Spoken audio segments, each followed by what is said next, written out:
Well, hey ho, everybody. Welcome back to the Square of the Circle Music channel. It's your pal, Major. That's right. Here at the Square of the Circle Music channel, where we talk about circles and squares, music appreciation, record collecting, all that fun shit. So, it's been a few days. I had a busy week, and I didn't get to do a lot of junk store diving like I normally do, usually on Monday or Tuesdays. I go over some of the thrift store gems that I find, but yeah, like I said, busy week. Try to do as much gardening as possible, and playing with my kids and shit.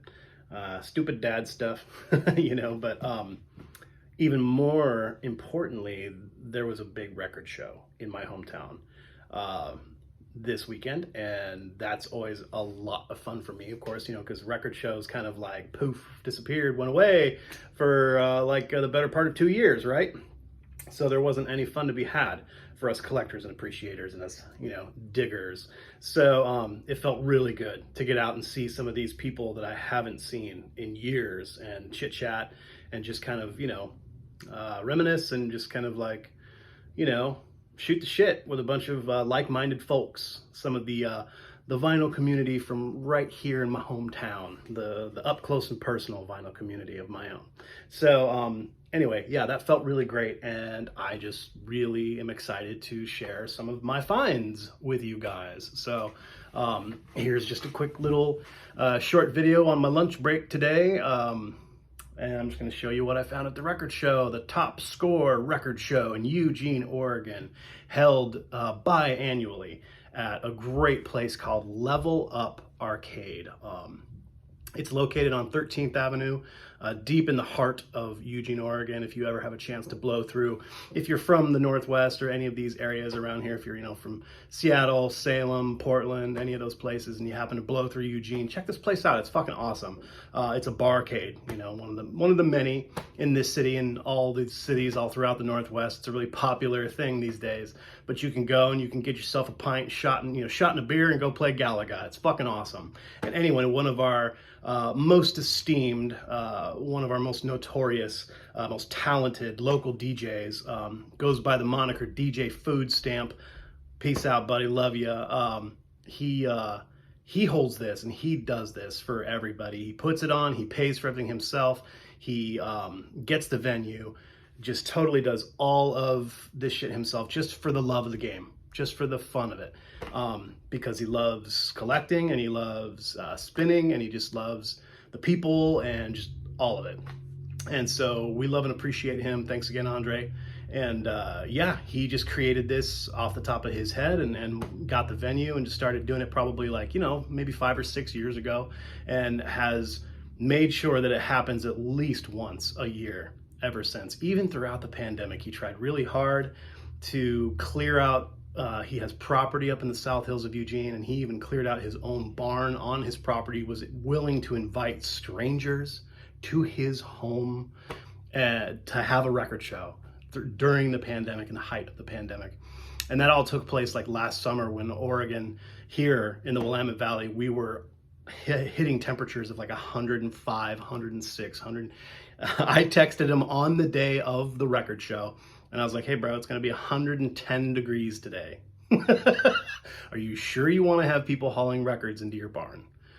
And he was like, nah, we're not going to do that shit. So anyway, it still has been happening. It happened this weekend, and it's, 10th iteration, and we're all grateful and we all love it. It was great to see everybody. So I'm going to show you guys what I scored at the Top Score record show this weekend.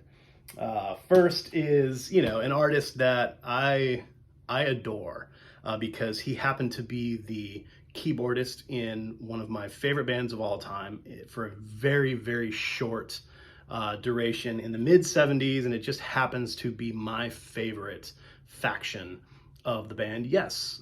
Those are the years from I love Yes from, 72 through 78, dearly, but just that weird, tiny middle period where they had Patrick Moraz for the Relayer album in 1974 and touring through 1975 and probably even a little bit into early 76.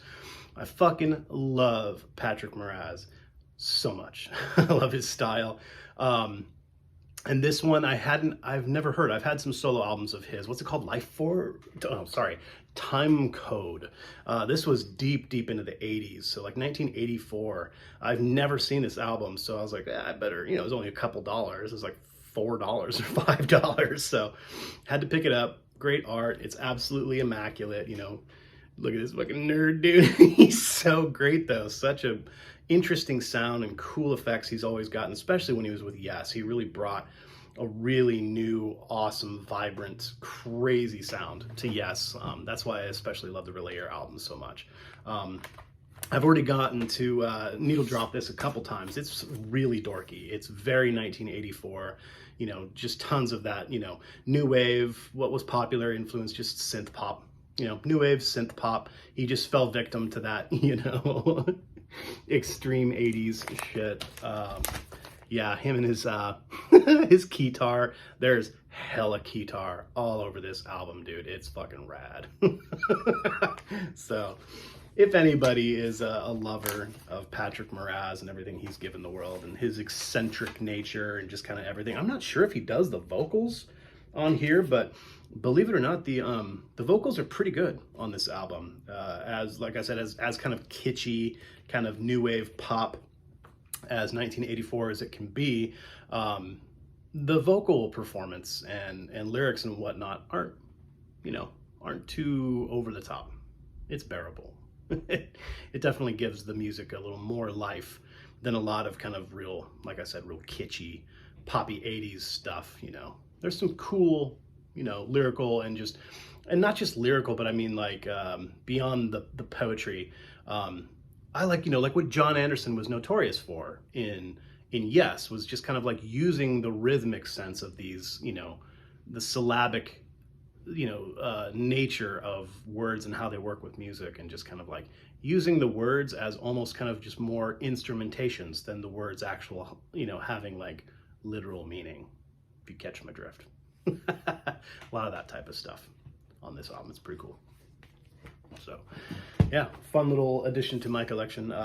And yeah, some more super duper nerdy shit. I talk about this stuff all the time. I love Narada records, in the same wheelhouse as kind of, a lot of that, soft jazz, new age, and hippy dippy music from the 70s and 80s. But yeah, this is one of their sampler albums. It's fantastic. I've actually never had this in my collection, so it's just the Narada sampler #1. I think I have this on tape, but now I have it on vinyl.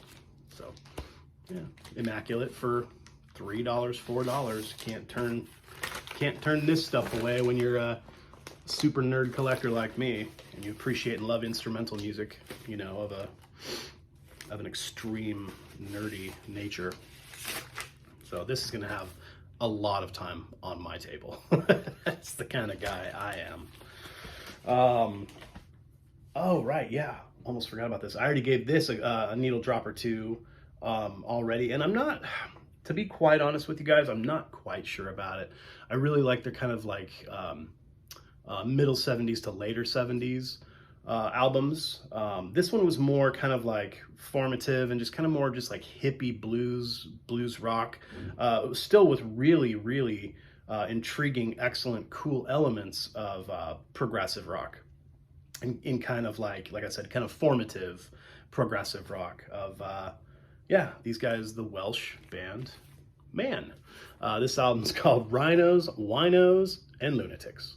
And yeah, I've never come across this either. So excited to get, a little more familiarized with this. Like I said, I needle dropped it once already. I listened to just the A side, and it was kind of like, really cool, eccentric, odd moments, likened to kind of like what Gentle Giant was doing in their early days, right around the same period in time, 1972. That was like the Octopus album, right? I think this was also 1972.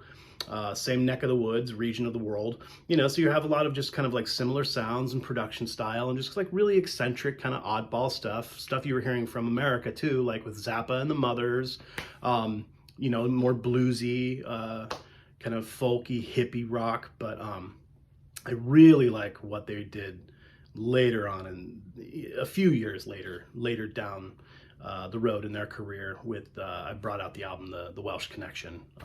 That's my favorite album by Man. Pretty amazing. Lots of really cool progressive sounds, but also kind of gearing more toward that kind of like almost kind of disco era sound, like shit that like, you know, the band Camel was playing around a lot with. But yeah, I'll definitely give this a lot more time on the table and get more familiarized with it. And pretty cool fucking band. I like these guys. Neat picture on the inside. Some crazy picture of a show poster of them from obviously some, you know, some region in Northern Africa. I'm assuming Ghana or some shit. Who knows? Pretty cool. Played all over the world. Cool album. Stoked to find out. Again, like $4, $5. So, all right, here's a few more selections that I got here. I won't take too long on this video, guys, but these are a few of the selections that I had to drop a little bit more than, you know, $4 or $5 for. But yeah, I've talked about, you know, Japanese artists, especially, you know, Japanese ambient and minimalist artists who I just adore. And this artist, he's one of them, and a little more kind of like broad-based, if you know what I mean. He did a lot more with his career than just kind of like sticking to the, you know, minimalism, ambient, electronic kind of stuff. He kept his, you know, career in the electronic sphere, but kind of went everywhere with it, especially once you hit like the early 80s. And he was a major part of the Yellow Magic Orchestra. I was talking about, of course, you know, famed composer Ryuichi Sakamoto. But yeah, dude, who else is in this? I can't remember. A lot of, you know, really interesting, colorful names. But most notorious, Ryuichi Sakamoto. I love the shit out of him. Oh yeah, they do a cover of the Beatles' Day Tripper on this. This is just tripped the fuck out. 80s, Japanese, electro. You know, this was right when he kind of like, I think this was his last album with the Yellow Magic Orchestra, and then he went off to do his own solo career, which was just dripping with just kind of the pop, electro, new wave kind of stuff. I don't know if anyone hasn't checked out Ryuichi's solo career. It's kind of bizarre, but it's also pretty effing cool. This is a really fantastic album. Yeah, in its own right, pretty bizarre too. But there's really cool moments of, you know, some more kind of just like electronic ambient bits and pieces here, but a lot more of just kind of like experimental electro pop from the 80s. Pretty cool. This one, I think I paid $7 or $8 for. Yeah, A&M label, absolutely mint. You know, I'll get a lot of love out of this one. Pretty cool. Such a creepy cover. I love it though. Neat stuff. Okay, here's my gems, guys. Couple of grails, personal grails here for me. This one especially. This one, I've had this on my want list forever. And I've gotten to that point in my collecting and my, you know, my life where I'm kind of trying to allow things to just kind of naturally come to me, you know, just kind of appear in my life, and I keep it in the back of my head, and I've known that I've wanted this for a really, really long time. I love and adore everything the Italians gave to the progressive rock world. I've talked about that before. I've just never had a chance to really collect a lot of it because you don't find these in the wild in the United States. You know, nobody, I mean, not nobody, but you get what I'm saying. Like, Italian prog was just not huge in America throughout the 70s and 80s. So this shit, you never find this shit in the wild. It's different for all you cats over there in, you know, the UK and all throughout greater Western and Central Europe. This shit's probably fucking everywhere for you, but it's not for us. But I scored PFM's album. What's it called? Un amo, what is it? Per un amico. Yeah, Per un amico. This is probably my favorite PFM album I've ever heard. Yeah, I had to pay a little bit of money for this. I wasn't too excited about it, but Actually, I talked with a guy, the guy who had his table, and I worked out some trade. I had something else that he wanted too. It was like a Dio album. I think I traded him my Dio album straight across for this. I was just walking around with handfuls of stuff, just trying to like horse trade with everybody. That's one of my favorite things about record shows, especially in, Eugene's not the biggest town in the world. And when you go to these record shows in Eugene, it's still kind of not, I wouldn't say a niche kind of thing, but anyone that's fucking, real about their actual, collecting and appreciating and getting their shit together to do a record show and go to a record show. You don't have just a bunch of like wayward morons just filtering through the record show. Like, this is for like the legit dudes and dudettes who are serious about the shit. It's not for the kind of just like bush leaguers, if you know what I mean. Here in Eugene, it is, but yeah, sorry. Point being, you can get away with just like horse trading. You can walk around with like a little knapsack or a bag or what, messenger bag is what I have. And I just carry around like, 20 records of like either stuff I got that day, or I bring stuff that is somewhat valuable, and I talk to guys and see if, hey, this, let's trade for this. So yeah, this is a huge one for me. I've been wanting this for many, many, many years, and it's fucking 100% mint. Can't believe it. Totally gorgeous. No marks. No fading. Shimmering and shining. It's a UK press, I'm pretty sure. I don't think it's the original Italian press. Yeah, it's a reissue. 1990 reissue from the UK. You want an original of this album from Italy, that's going to cost you $150, probably $200 in mint condition. So very happy about that one. Okay, just a couple more, guys. This one I've had in my collection many, many times, and somehow it always kind of just like floats away, gets put in a box to go to the record show or whatever. I'm not gonna get rid of this ever again. I've got it back in my collection now, right where it belongs. Hiroshi Yoshimura's second album that he gave us, the album Green. Oh wait, no, this was his first album. This was 1982. I think he put this out before Music for 9 Postcards, I believe. No, I'm wrong about that, because the original release date for this was 86. So this had to have been his second or third album. Aaron Resort, I think, was his second. And Music for 9 Postcards had to have been his first, but just a standard reissue, nothing super special, but I just love, all of the extra stuff you get. This was probably given to us by Light in the Attic Records, I'm pretty sure, who did these. Or no, it was that other one. It was that like Empire Signs label or something like that, I think they're called. No, this was Light in the Attic. Right there. But yeah, I got a great deal on this too. I traded a guy who owns a store in Springfield, here where I live. Like I said, Eugene and Springfield are neighboring cities. They're literally right on top of each other. You can ride your bike, from one end of Springfield to the opposite end of Eugene. You can ride your bike in, probably 45 minutes to an hour. Pretty small little area, but there's a really, really cool record store that he has a shop in Portland called Little Axe Records, and he also has a second store here titled the same thing, Little Axe Records, but downtown Springfield. Warren, shout out, love you, buddy. He traded me a really great straight across for this, so I was really happy to get a copy of this again. Love the album Green by Hiroshi Yoshimura. Japanese minimalist ambient electronic piano. Cool stuff. Here it is, guys, my big one.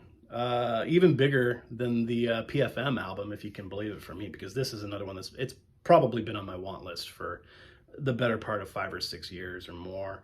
And I just, I don't like try to buy all of his records like every chance I get.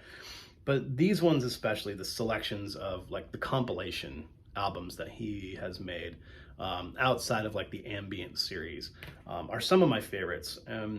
All the collective stuff that he does with Daniel Lanois and his brother Roger and everything is just all fantastic. I've been wanting a copy of this forever, but Brian Eno's music for films but not the first or second one. Let's see, the first one is pretty easy to find. It's been reissued many, many, many times. The second one was never pressed on vinyl. You can only get it in CD format, which is bizarre because then they made the third one, which was released on vinyl again. And finding a copy of this is really difficult in the wild. And so, yeah, I mean, you can get on Discogs and it's only like $35 or something like that. But I don't know. Like I said, it's really fun for me to come across this stuff organically and just in mint, absolute mint condition. I paid $30 for it. Happily paid $30 for this. Absolutely mint. And it's got just magnificent selections. A lot of really popular, quite famous tunes. One from Harold Budd, very, very common and popular. The Balthus Bemused by Color. That track by Harold Budd is really popular. The track Air that he did with Michael Brook is another popular one that you hear a lot. Yeah, there was another, what was the other one they did? Him and Daniel Lanois for the Pearl album. I think that's on here too. Anyway, really happy to have this Music for Films Part 3. Interesting, cool, kind of like, you know, turn of the decade, like 1990, 1991 type kind of art. You know, really cool. When was this released? It had to have been like in the early 90s. 91 maybe. Oh no, 88. Yeah, originally 88. So I don't know, I'm probably wrong about that. I've just always looked for Music for Films Volume 2, and I've only ever seen it available on CD format. So I'll have to look into that again. But that's my big grail find for the Top Score Record Show. So thanks for hanging out with me, guys. I just wanted to show you my little mini haul from the record show this weekend, and in the middle of kind of working up some cool new lists to talk about.